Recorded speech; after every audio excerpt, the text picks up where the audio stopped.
Halo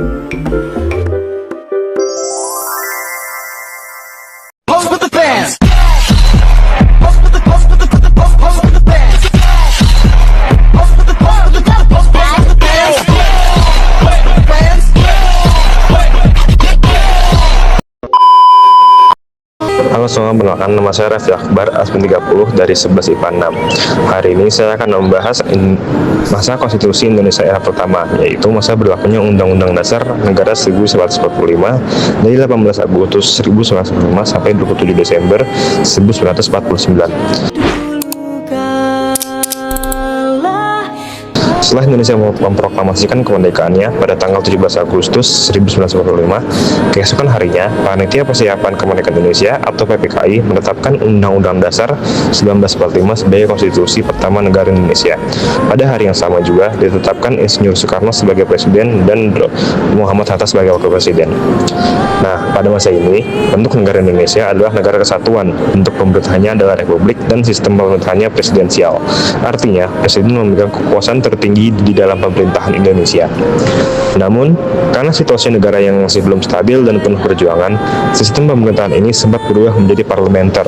Perubahan ini terjadi setelah keluarnya Maklumat Wakil Presiden nomor 10 pada tanggal 16 Oktober 1945 yang memberikan wewenang legislatif kepada Komite Nasional Indonesia Pusat atau KNIP, kemudian disusul dengan Maklumat Pemerintah tanggal 14 November 1945 yang menandai perubahan sistem pemerintahan dari presidensial menjadi parlementer. Nah, di masa ini, pemerintah fokus pada hanya dua hal penting, yaitu menata sistem pemerintahan baru, dan kedua, mempertahankan kemerdekaan Indonesia dari upaya Belanda yang ingin menjajah kembali. Akhirnya, pada 27 Desember 1949, Indonesia berubah bentuk menjadi Republik Indonesia Serikat setelah hasil konferensi meja bundar disetujui di Den Haag, Belanda. Semua, nama saya Muhammad Haidar Farizi, dan saat ini saya akan menjelaskan Konstitusi Republik Indonesia Serikat yang berlangsung pada tanggal 27 Desember 1949 hingga 17 Agustus 1950. Jadi setelah proklamasi, Indonesia masih mengalami beberapa konflik dengan Belanda, dan untuk menyelesaikan perselisihan tersebut, maka diadakanlah konferensi meja bundar di Den Haag pada tahun 1949. Hasil dari konferensi tersebut menetapkan pengakuan Belanda terhadap kedaulatan Indonesia dalam bentuk Republik Indonesia Serikat atau RIS. Pada masa itu, Undang-Undang Dasar tahun 1945 tidak lagi berlaku dan digantikan oleh Konstitusi Republik Indonesia Serikat tahun 1949. Negara pada saat tersebut berbentuk federal dengan 16 negara bagian yang dipimpin langsung oleh Presiden Soekarno sebagai kepala negara dan Muhammad Hatta sebagai Perdana Menteri. Namun sistem ini tidak bertahan lama karena dianggap sebagai bahan Belanda untuk memecah belah bangsa Indonesia. Dan pada akhirnya negara-negara bagian bersatu kembali, dan pada tanggal 17 Agustus tahun 1950 Indonesia resmi kembali menjadi negara kesatuan. Wah, apa nih? Hah, Undang-Undang Dasar sementara? Kayaknya seru deh buat dibahas. Halo semuanya, perkenalkan nama saya Sarah Salsabila dari absen 35. Di sini saya akan membahas tentang Undang-Undang Dasar sementara 1950. Setelah Indonesia memakai Konstitusi Republik Indonesia Serikat atau RSI tahun 1949, banyak rakyat dan pemimpin daerah tidak setuju dengan sistem federal karena dianggap memecah belah bangsa. Akhirnya, pemerintah dan daerah-daerah sepakat untuk kembali ke bentuk Negara Kesatuan Republik Indonesia atau NKRI. Perubahan itu terjadi pada tanggal 17 Agustus 1950. Bertepatan dengan ulang tahun kemerdekaan Indonesia. Pada saat itulah Undang-Undang Dasar Sementara 1950 mulai berlaku menggantikan Konstitusi Republik Indonesia Serikat atau RSI 1949. Undang-Undang Dasar ini disebut sementara karena hanya akan dipakai sampai terbentuknya Undang-Undang Dasar yang tetap oleh konstituan. Selama berlakunya, Indonesia menganut sistem pemerintahan parlementer, di mana Presiden berperan sebagai kepala negara, sedangkan pemerintahan dijalankan oleh Perdana Menteri dan Kabinet. Kedaulatan berada di tangan rakyat dan dilaksanakan sepenuhnya oleh parlemen. Presiden tidak bisa dijatuhkan oleh parlemen, tetapi kabinet bisa diganti melalui mosi tidak percaya. Undang-Undang Dasar Sementara 1950 juga menegaskan bahwa Indonesia adalah negara hukum yang demokratis. Namun pelaksanaannya menimbulkan banyak masalah karena sering terjadi pergantian kabinet yang membuat pemerintahan tidak stabil. Akibatnya, pada tanggal 5 Juli 1959, Presiden Soekarno mengeluarkan dekret presiden yang menetapkan berlakunya kembali Undang-Undang Dasar 1945 dan menyatakan bahwa Undang-Undang Dasar Sementara 1950 sudah tidak berlaku lagi.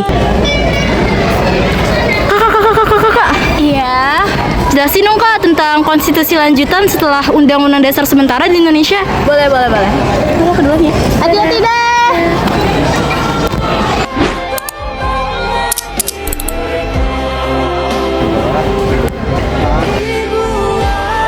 1959 dimulai saat Presiden Soekarno mengeluarkan dekret presiden yang menetapkan berlakunya kembali Undang-Undang Dasar 1945 dan mengakhiri Undang-Undang Dasar Sementara 1950. Sebelumnya, sistem parlementer dalam Undang-Undang Dasar Sementara 1950 menyebabkan politik tidak stabil dengan seringnya berganti kabinet dan perpecahan partai. Sementara itu, konstituen gagal menyusun konstitusi baru karena perbedaan pandangan antar kelompok. Untuk mengakhiri kekacauan tersebut, Soekarno mengeluarkan dekret yang berisi: pertama, pembubaran konstituante; kedua, berlakunya kembali Undang-Undang Dasar 1945; ketiga, tidak berlakunya Undang-Undang Dasar Sementara 1950. Dekret ini menandai awal demokrasi terpimpin di mana kekuasaan presiden menjadi sangat besar. Soekarno memperkenalkan konsep Nasakom untuk mempersatukan kekuatan politik, tetapi justru menimbulkan konflik ideologi. Krisis politik dan ekonomi semakin parah, ditambah dengan pemberontakan Permesta dan peristiwa Gerakan 30 September oleh Partai Komunis Indonesia yang melemahkan posisi Soekarno. Akhirnya kekuasaan beralih ke Jenderal Soeharto melalui Super Semar tahun 1966, menandai berakhirnya demokrasi terpimpin dan awal masa Orde Baru dengan Undang-Undang Dasar 1945 yang berlaku sebagai dasar negara. Belum selesai ya tadi penjelasannya. Kenalin teman-teman, aku Razita Farisya dari absen 33 dan hari ini aku mau melanjutin penjelasan dari Raisa nih. Oke. Jadi setelah berakhirnya demokrasi terpimpin, Indonesia itu memasuki masa Orde Baru di bawah kepemimpinan Presiden Soeharto dari tahun 1966 hingga 1998. Undang-Undang Dasar 1945 itu tetap digunakan, tetapi pelaksanaannya jauh berbeda dari sebelumnya. Pemerintah menekankan stabilitas dan pembangunan, namun justru malah menimbulkan pemusatan kekuasaan di tangan presiden. Nah, meski disebut sebagai demokrasi Pancasila, praktiknya justru malah bersifat otoriter. Majelis Permusyawaratan Rakyat dan Dewan Perwakilan Rakyat hanya menyetujui kebijakan pemerintah. Presiden dapat penjabat tanpa batas, kebebasan berpendapat dibatasi, dan partai-partai politik disederhanakan menjadi 3, yaitu Golkar atau Golongan Karya, PPP atau Partai Pembangunan Persatuan, dan PDI atau Partai Demokrasi Indonesia.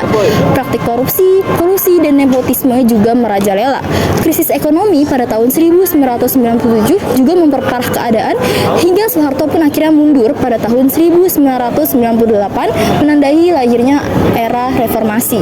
Nah, selanjutnya aku juga bakal bahas masa reformasi dan amandemen Undang-Undang Dasar 1945. Jadi reformasi ini menyadarkan bangsa bahwa Undang-Undang Dasar 1945 itu perlu disesuaikan dengan semangat demokrasi dan juga dengan pembatasan kekuasaan. Maka akhirnya dilakukanlah amandemen 4 tahap dari tahun 1999 hingga tahun 2002 agar konstitusi itu tetap berlandaskan pada Pancasila namun lebih modern dan demokratis. Nah, selanjutnya tujuan dilaksanakannya amandemen itu sebenarnya apa sih? Jadi sebenarnya ada 5 tujuan utama nih teman-teman. Yang pertama yaitu untuk membatasi kekuasaan presiden. Yang kedua untuk menegakkan kedaulatan rakyat dan demokrasi. Yang ketiga yaitu untuk memperkuat sistem check and balance. Yang keempat untuk menjamin hak asasi manusia. Dan yang kelima yaitu untuk menyempurnakan sistem ketatanegaraan. Nah, sekarang aku juga mau bahas nih terkait 4 tahap amandemen Undang-Undang Dasar tahun 1945. Jadi Yang pertama itu amandemen ke-1 dilakukan pada tahun 1999 untuk membatasi masa jabatan presiden menjadi 2 periode, lalu memperkuat Dewan Perwakilan Rakyat dan juga mencegah kekuasaan absolut. Lalu amandemen kedua itu dilaksanakannya pada tahun 2000 untuk menambahkan bab terkait hak asasi manusia, mengatur otonomi daerah dan juga mengatur hubungan pusat daerah.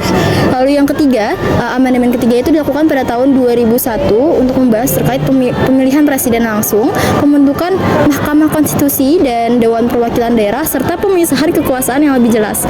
Lalu amandemen keempat dilaksanakan pada tahun 2002 yaitu untuk menegaskan kesetaraan lembaga negara, memperjelas sistem pendidikan dan ekonomi nasional serta menegaskan Undang-Undang Dasar 1945 sebagai hukum dasar yang dapat diamandemen tetapi tidak diganti.